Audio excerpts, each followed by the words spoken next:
Buddy, this is Carson, and today I'm coming to you with Bill Merklein's photographic portfolio. So what he would do is take a photograph of his work before he would send it to Hasbro. So we're going to try to go through this chronologically, but I need your help.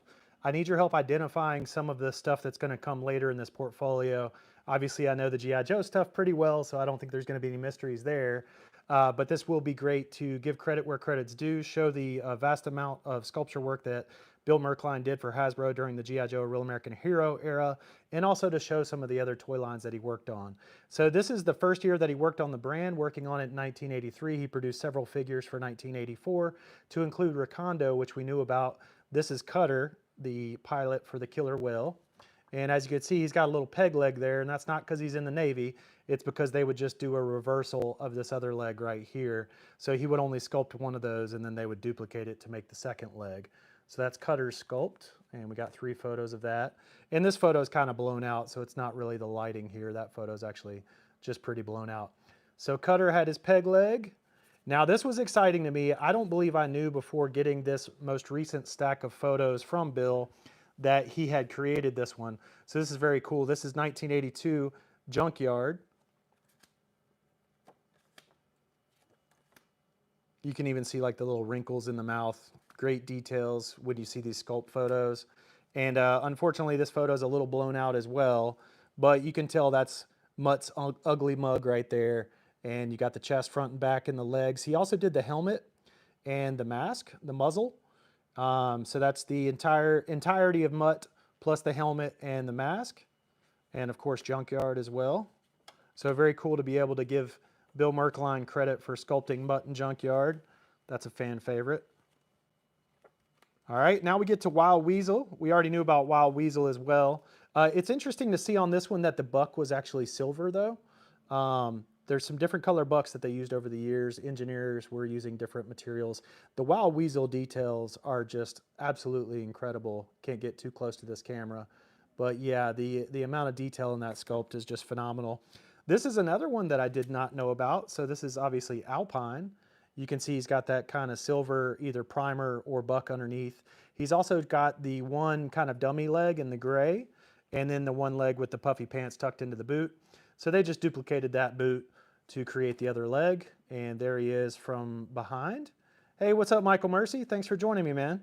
Yeah, you know, I'm good friends with Bill, and I was just at his house not too long ago, and he found another stack of photos for me, so I'm going to do my best to document it for the community.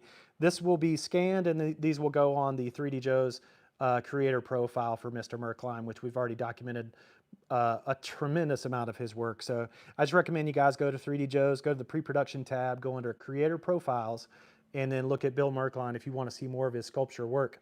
But this is new to me. I did not know for sure that he sculpted Alpine. He told me that he sculpted Alpine, and so we used the illustration for Alpine to represent Bill on the interior of the omnibus hardcover. So that's pretty cool. Good to finally see the sculpture work that he did for that figure.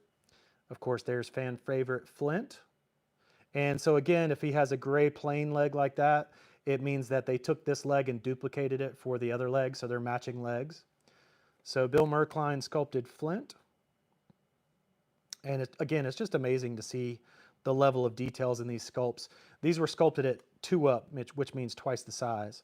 So here's Footloose, and you can see Footloose has another duplicated leg, so same leg on the bottom would have been duplicated twice. So these are all 1985 characters. So a couple 84s, quite a few 85s. There's Footloose. There's Lady J. And so she would have had 2 legs because these little straps are on the outside and that little pocket is on the outside there. She had different details on her boots, right? So he had to sculpt 2 of them. You would only see a duplicated leg when it was a mirror image of the other one. So Lady J is looking good. All right, now this is an interesting one. This is Tomax and Zaymot. We've already shared this before. It's just a different photo of it. But this is an alternate head sculpt for Zaymot. So you know the scarred face, angry twin? He actually was going to have a scowling face sculpt here. So if you go to 3D Joe's, go under the creator profiles, look at Bill Merklein's creator profile, and you'll see more of the Zaymot head that didn't make the cut. So this is Avac from the Terrordrome. He flies the Firebat, obviously. He's got a duplicate leg, so this is just a dummy leg right here. Then we move to 1986, and you see they're using green bucks here. Hey, thank you, Bill. I appreciate it, man. Oh, no, thanks to Bill for sharing with all of us. Absolutely. You know, these guys love it that you guys love their work, and so they're excited to share it with you. So this is 1986 bats, and he's got a green buck, as you can see there. So they've kind of transitioned away from that silver buck material that they were using and moved into a green buck. Now, this would have been in 1985, developing the 1986 figures. Now, here's another canceled sculpt of Bill Merklein's. You'll recognize the entirety of the body as dial tone, but you'll notice a very different head on dial tone. This was sculpted after Roger Avery, who was the sculpting department manager. And so Bill Merklein sculpted this and sent it off like this. He never knew that they modified the head and added a beret. We're not sure if it's using the same face and just adding a beret or if they sculpted a new face entirely, but they did have internal sculpting resources at Hasbro, so that's where that happened. So this is a kind of a mashup of Thrasher, his full body, and then just the head for Roadblock. And the reason for that is another sculptor was commissioned to do Roadblock, and Hasbro wasn't really happy with the head. So they got Bill Merklein to do another take on it, and that's obviously the head that they went with for Roadblock. So that happened a couple times. Bill was also brought in to do the revised Arana head. So this is Serpentor with his crazy kind of skinny head and his two-piece helmet, and then also the kind of cowl thing that comes up from the back. So Bill sculpted all of those. There he is, kind of with the cowl thing in place. Colors are very different from one photo to the next, probably just due to aging. I'll go ahead and show you this because he's no longer at this address, but this is pretty cool. That's where he was living at the time when he was working heavily for Hasbro. So this was the mail order Sergeant Slaughter figure, came out in 1986. And you see all the pieces and parts there. He usually has a few photos of each of these. Some of them are doubles, but some of them are actually just moved a little bit here or there. Now this came a little later. This was the LJN wrestling figure for Sergeant Slaughter, 8 inches of slaughter power. And this was also sculpted by Bill Merklein. This was designed by Mark Pennington. So that's the LJN figure for Sergeant Slaughter. He did several crocodiles for Crocmaster because they had to pantograph it down, and I think they had to get the size like as an exact 2-to-1. And so I think the main reason that he kept sculpting different crocodiles was packaging and sizing it properly to get it to work. I know I've seen 3 of these in a row, so this must have been earlier photos when he only had 2 versions. And maybe that was the first version all by itself. Looks like that little tucked away feet behind that one might be missing from this one. So yeah, it might be some progress photos. This is the fridge, 1987 mail order figure, so sculpted by Bill Merklein once again. It's awesome to see the little creases in the fridge's outfit, little gap in his teeth. Just really cool to see these original sculpts at the 2-up scale to see the level of detail. Now, Gyro Viper, the pilot for the Mamba, is another one that was incredibly detailed. Mark Pennington drew it this way with tons of little ridges and ribbing in this outfit, and then these little cables and cords that go down the outfit. So I'm sure that was a pain to sculpt, but good job to Bill for doing that. Here's Jinx, and I believe she only has one leg because, again, they were mirrored. So they didn't bother to put in a peg leg on this one, but in principle, I think it's just got a matching leg, and that's why there's only one leg there. So that's Jinx. Payload is a freaking incredible sculpt. I love this sculpt. You can see here around the boots where you use some metal rivets or whatever, use some metal rings to create that ribbing on the boots. So that's really cool to see. This helmet is just impeccably detailed. It's just incredible. This is one of my favorite sculptures of his. And so this was Payload, obviously, for 1987, Defiant Pilot. Here's a close-up of Payload, give you a little more detail on that sculpt. All right, this is Sea Slug, pilot for the Sea Ray. Now, he's only got one thigh, only one lower leg, 2 thighs rather. And so I think the lower leg was just duplicated. So that's Sea Ray. He always struck me as a more sci-fi looking character. Now, this is a very cool sculpt. This is Tunnel Rat with the original Larry Hama sculpt. So this head sculpt was not used. As you can tell if you look at your Tunnel Rat figure today, that sculpt was not used. So that got into Hasbro. It was photographed by Bill just like this, and then it was mailed to Hasbro. So Hasbro came along and did a different head sculpt because this is not the one that made it into production. So that's pretty sweet. Again, duplicated lower leg. All right, and this is Worms. You can see how he used a little metal piece for the antenna there for Worms, but this is another cool kind of formal outfit with lots of crisp details in the uniform. This is Ferret, the Cobra Demon driver, again with a duplicated lower leg, so that's why he's missing a leg. But I always really enjoyed the Ferret sculpt, so good to know that Bill sculpted that one. This is Countdown, the astronaut, and as you can clearly see, he sculpted the astronaut helmet in two pieces as well. And then this is somebody else's helmet up here with the ribbing along the top. I want to say that might be Scoop, but I would have to go consult my figures for sure. But this is Countdown, and this is the helmet for Countdown, and I want to say that's the helmet for Scoop. But it's got very unique ribbing with kind of horizontal indentions going along the top stripe. So I'm sure we can figure that one out pretty easy. Oh, actually, yeah, so here's Scoop. And this was obviously based on that newscaster that came to Hasbro and did several stories on G.I. Joe back in the day. And so this was sculpted in his likeness.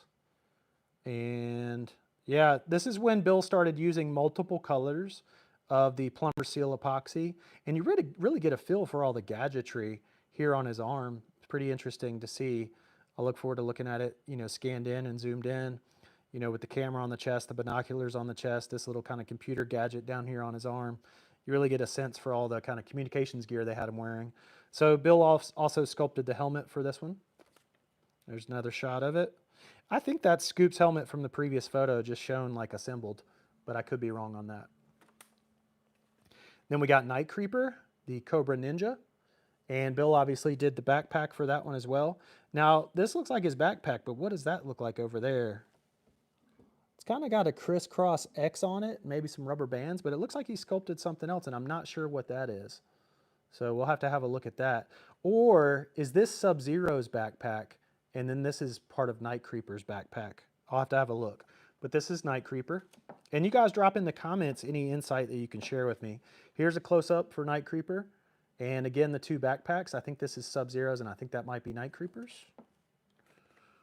Same thing, just a wider angle shot. I love seeing the fabric crisscrossing on the legs down here. Really cool to see these details at this scale. But yeah, I think that's Sub-Zero and I think that's Night Creeper. Not 100% certain. Another photo of Night Creeper. So he really documented this one. Same thing, more Night Creeper. All right, here he is standing up. Great character, great sculpt. All right, so this is Pathfinder from 1990. So again, duplicated leg. That's why he doesn't have the second leg. Another shot of Pathfinder, looks like a duplicate. This is Rampart. So 1989 was the last year that Bill Merklein was working on a lot of sculpts for Hasbro for G.I. Joe, A Real American Hero. They had their worst financial performance year in 1990 for G.I. Joe, and they were dialing back on the external contractor expenditures, and I think Bill was kind of one of those that they dialed back on. So they utilized him heavy from 1983, developing for the 1984 line, all the way through 1989, developing for this 1990 line. And then I think that was the end of G.I. Joe, A Real American Hero for Bill Merklein. This is another sculpt of the Sub-Zero pieces. I love the snow pants and the zippers and everything. The tread on the bottom here, just really pretty sculpt work here on Sub-Zero. He was a favorite of mine back in the day, except for the head. I loved everything about this figure, and I just wasn't really a fan of the facial expression. So here's a look at the head. You know, I like the kind of, you know, furry parka pulled around and the toboggan wrapped around, but his face looks really mean. He always just looked really mean, really grumpy to me, and I just didn't love the expression on that one. No offense, Bill. But yeah, this is when Bill was using 3 different colors of plumber seal epoxy to differentiate between the clothing and the web gear and the buttons and so on and so forth. So that's a really good look at Sub-Zero there. And again, thank you, Bill, for sharing these with the community. Sub-Zero. And there's a full body shot of Sub-Zero. All right, and then yeah, more Sub-Zero. This is Wind Chill, right? Yeah, he was the pilot for the Arctic Blast, and this is a very, to this day, underrated figure. And I think what this figure suffers from is a lack of paint apps, because it's a very cool figure design and very cool sculpt, and he's actually got really cool accessories, these skis with the guns on them.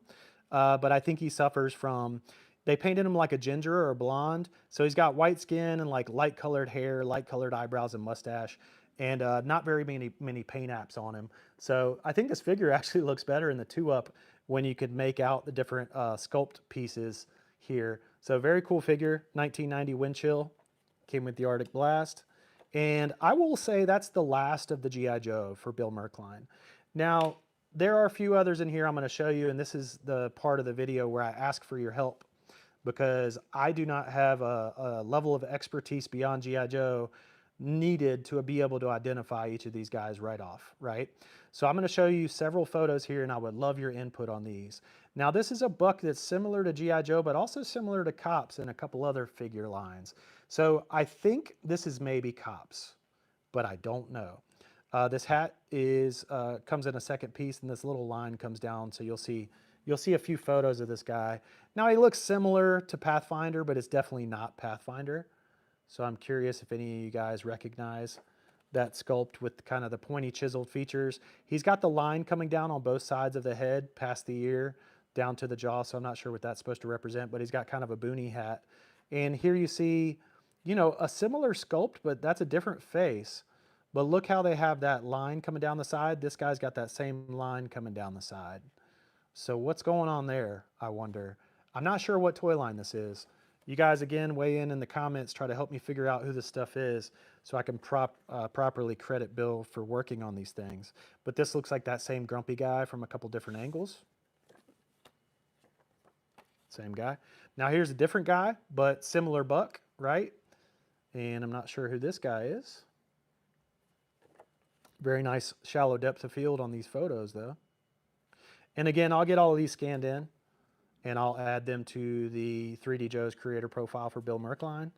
Now here we go, Cops. This is definitely a Cops figure designed by Bart Sears and sculpted by Bill Merklein. This is Air Raiders. So I know he did a few of these. And Bill thought where Air Raiders was going to fail was because there was no humanity to them. Since they were all kind of like, they look like robots in these uniforms, and they were all masked, that he didn't feel like they had enough humanity. And I don't know, maybe he's right, maybe not. But yeah, these are a couple of the Air Raiders figures that Bill worked on. Very poorly exposed stuff going on there. But I'll scan it and you guys can kind of zoom in on it, and hopefully this hand's got some crazy organic stuff going on it. All right, now we're moving into the Visionaries. So Bill Merklein was a master miniature sculptor, and the Visionary holograms were sculpted at a 1-to-1 scale. And so Bill Merklein actually sculpted the Visa Dove on the old Visa credit cards. They had a holographic dove, and that was sculpted by Bill Merklein. So he was a master miniature sculptor, and Hasbro brought him in to sculpt a bunch of the holograms for Visionaries. So hopefully you guys can help me identify which characters' hologram shields these were featured on. It's like a little dragon guy.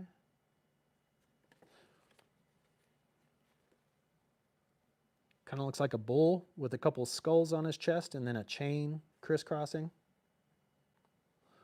Yeah, thank you for confirming a second wave. If you look at the 3D Joe's creator profile for Bill Merklein, I believe you'll see other sculpts for other holograms that were also second wave. So that would make perfect sense.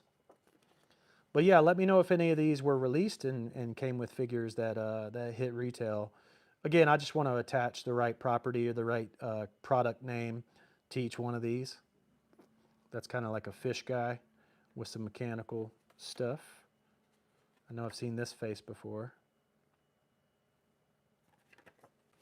All right, I have no clue what this is, who this is.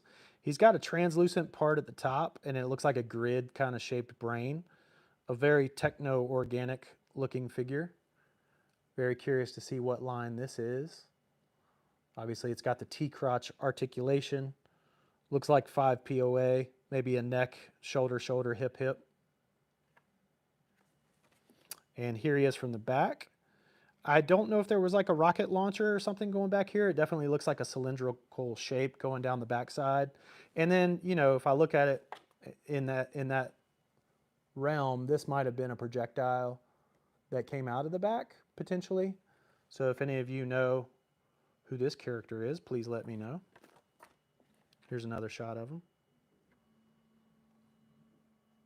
Pretty cool design. I mean, obviously very sci-fi. I guess these were supposed to be eyes, and then that's like the brain area exposed. I don't see a hole at the top where the missile launcher would have come out, but that probably wouldn't have fallen to Bill's purview anyway. Very nice textures throughout on the figure. So yeah, a lot of photos of that guy. No clue who he is. All right, here's another guy, and looks like he's got some armor of some sort at the bottom.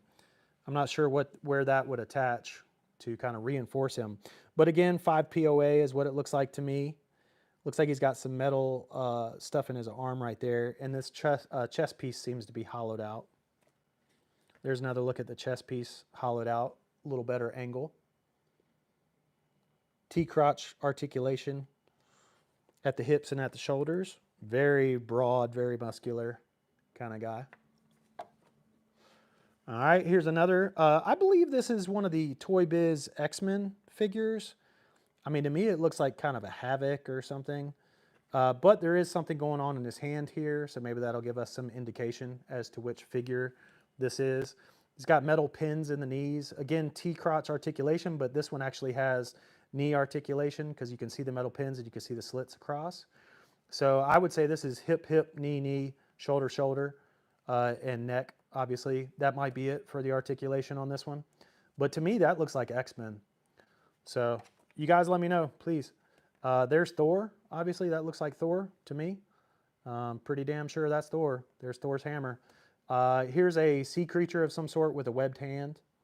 I don't immediately recognize it. Looks like he's got a fabric uniform on, scales on the legs, fabric boots, fabric shirt, cloth glove, but yet it's webbed underneath. No clue. Just no clue. Who are these two guys? Kidding. Batman, obviously, and Superman from Toy Biz. I think these are just little statues, though. Another look from higher up. Oh, can we see how much they made? Let's see, total. Looks like maybe he got paid $1,100. Whoa, by February 24th. Yeah, with thanks, Bill Merklein. So there's his invoice to Toy Biz for this work, for creating these two little sculptures for Batman and Superman for Toy Biz. There they are from the back, sitting on a hill of beans. All right, this looks like gargoyles to me. Let me know if you guys know which gargoyles character that is. I am not a big consumer of gargoyles. It might not even be gargoyles, but I think it is. So let me know. Toy soldiers, right? This is one of the jerks from Toy Soldiers, I believe. So he did a couple of these. I believe this one sat on top of a vehicle that would move, or this was a hologram, and he created this for a hologram. One of those two. Looks like the same character, but full-bodied, obviously. So again, I think that's Small Soldiers. I think that's one of the Small Soldiers characters. Let me know who he is in the comments. Goliath. Sounds good to me, man. I'll definitely Google it. All right, so that's the Toy Soldiers guy. Quite a few photos of him. And then I'm assuming, since this is on a similar backdrop and a similar material was used, if that's wax or whatever, I have no clue, that this big pimply looking blob guy is maybe from the same toy line. But good Lord, look at that guy. Look at that guy and count your blessings. Let me know if you guys know who he is in the comments. That's an ugly dude.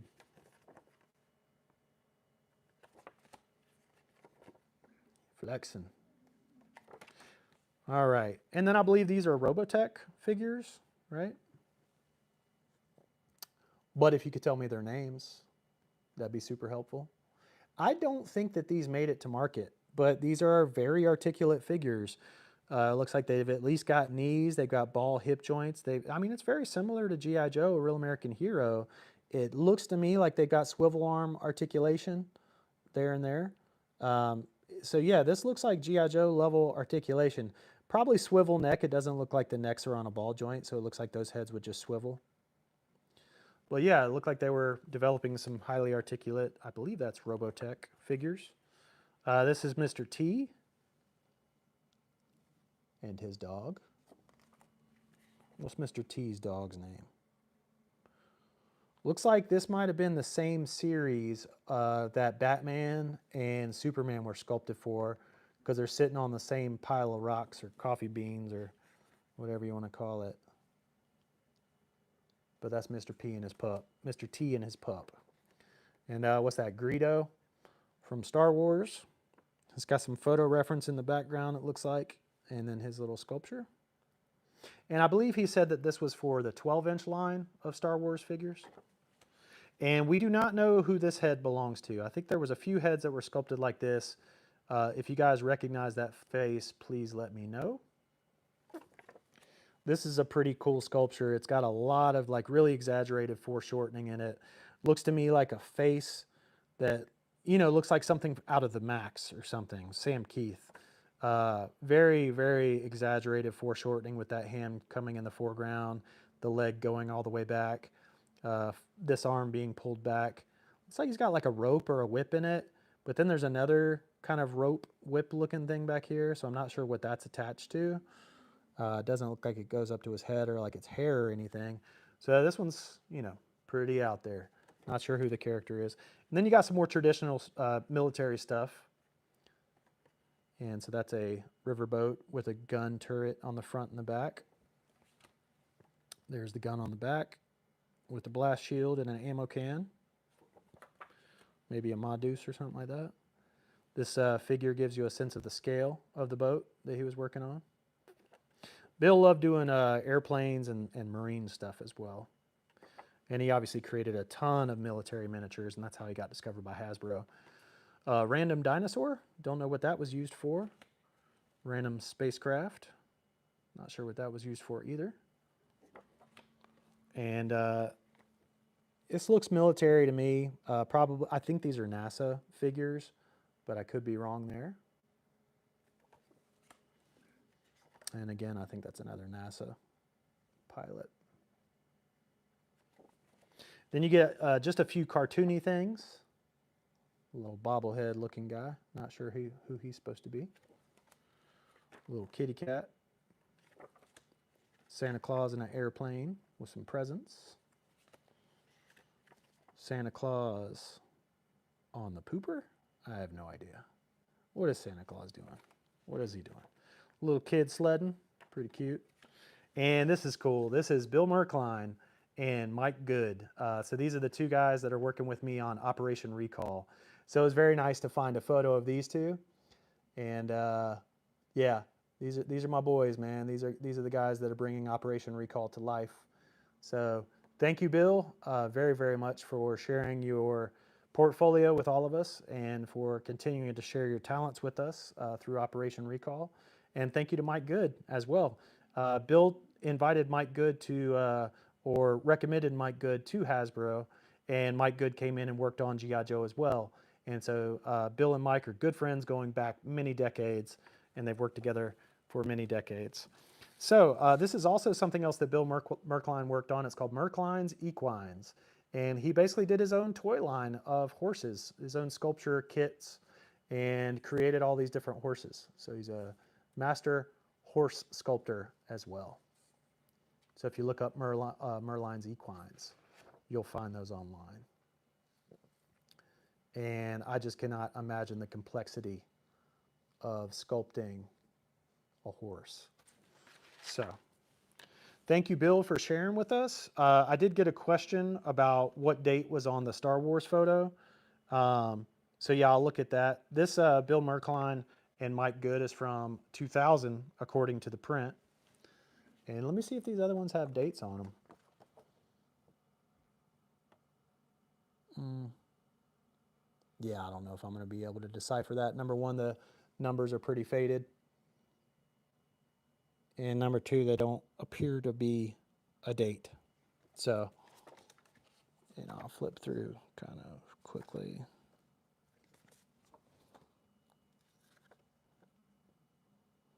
Yeah, I don't want to keep you guys hanging on here. I don't think I'm going to be able to decipher many dates, if any, on the back of these Kodak prints. Doesn't look like it to me. Yeah. But let me go to the Greedo one in specific, because that was the one that was asked about. Hey, I got there pretty quick. Oh yeah, great. August 1996. Sometimes you're lucky. So there's Greedo sculpted. At least we know that the print was made in August 1996, right? That's not the date that the photo was taken necessarily, but we know that the work happened before then. So that's great. And thank you for kind of reminding me to, check all the back of these. As you can see, most of them don't have any writing on them. And most of the Kodak ones do not have clear dates printed on them. Like this says sunrise, and then a bunch of digits that don't look like a date. So I'm thinking most of these are not going to have dates like that on them, but you got lucky with the Star Wars one that it says August 96 on Greedo. So I will check them as I scan them though, and I'll be sure to include that in the descriptions on 3D Joe's in Bill's creator profile. So, all right, fellas, I'm gonna get out of here. Thanks for hanging out with me. Hope you guys have a good weekend. Yo, Joe.